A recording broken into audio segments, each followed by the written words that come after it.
Hey, what is going on YouTube? This is Moonwatch Fanatic with another video.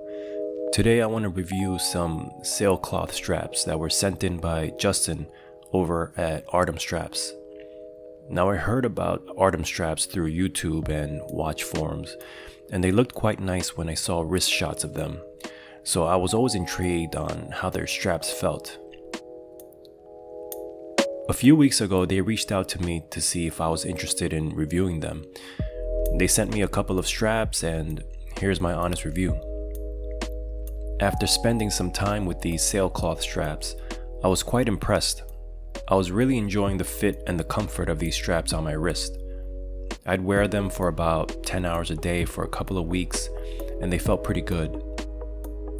Full transparency, Artem sent these straps to the channel in order for me to do the review. They didn't provide any compensation besides the straps, and they also had no input in this review. They told me to keep the straps regardless of what I think about them, good or bad. Having said that, I think the straps speak for themselves if you handle one in person. They are indeed made of high quality materials. They feel smooth to the touch with a nice satin sheen to them. The stitching looks really good, especially when it pops with the white stitching. It has some really good padding on the upper half and thins down towards the bottom half. That way when you close the strap, it doesn't add too much thickness from the overlap. The thinness also means you can bend the strap through the buckle and into the keepers a lot easier since it's flexible. However, the upper padding does need to be broken in. They are stiff at first, but once you break it in, it'll conform to your wrist. Not a deal breaker for me. The classic straps come with two keepers. The one closer to the buckle is fixed to the strap, which I appreciate. I've always preferred a strap with one fixed keeper. It just makes sense that it should stay there, while the other keeper can be adjusted depending on your wrist size. The loopless style straps are a bit different. They are specifically designed for deploying clasps. They remind me of the deploying clasps that Omega supplies with their Aquaterra rubber straps. The strap holes are housed in a soft silicone strip, which adds to the durability, but other than that, it is made out of the same materials.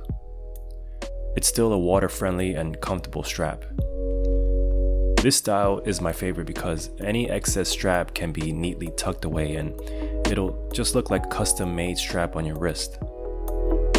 Artem says they use an embossed synthetic material for the upper side, with the leather base coated with a layer of natural rubber for the underside.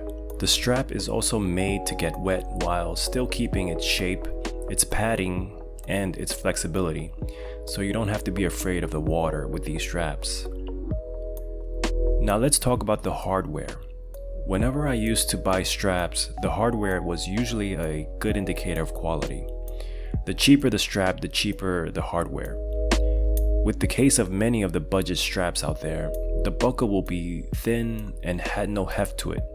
It almost felt like I could bend it in half. But the hardware on these Artem straps are legit. You can see where your money is going, right towards developing a high quality strap through and through. Artem sent me the traditional tang buckle, the RM style deploying clasp, and their loopless deploying clasp, which is my favorite. I'll start with the traditional tang buckle. It's a pretty straightforward buckle with brushed and polished finishes.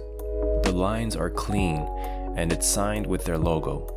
You can also add their RM style deploying clasp if that's what you prefer. The RM style deploying clasp inspired by Richard Mille is a nice feature that they provide. It uses a leaf spring mechanism so it snaps into place and minimizes wear and tear because you're not folding the strap as much. The buckle is signed and they come in PVD coating as well as stainless steel.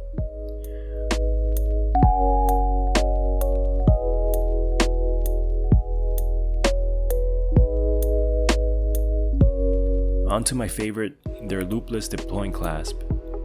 The reason I like these is because it acts like a bracelet. The clasp is a single fold with double pushers, and any excess you have can be neatly tucked away under the clasp.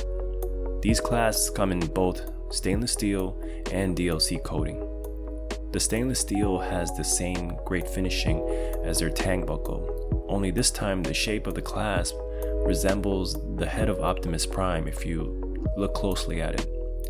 It does flow well with their Artem logo. Their DLC coated clasp is also mixed with a polished and brushed finish and looks sleek if you want that look.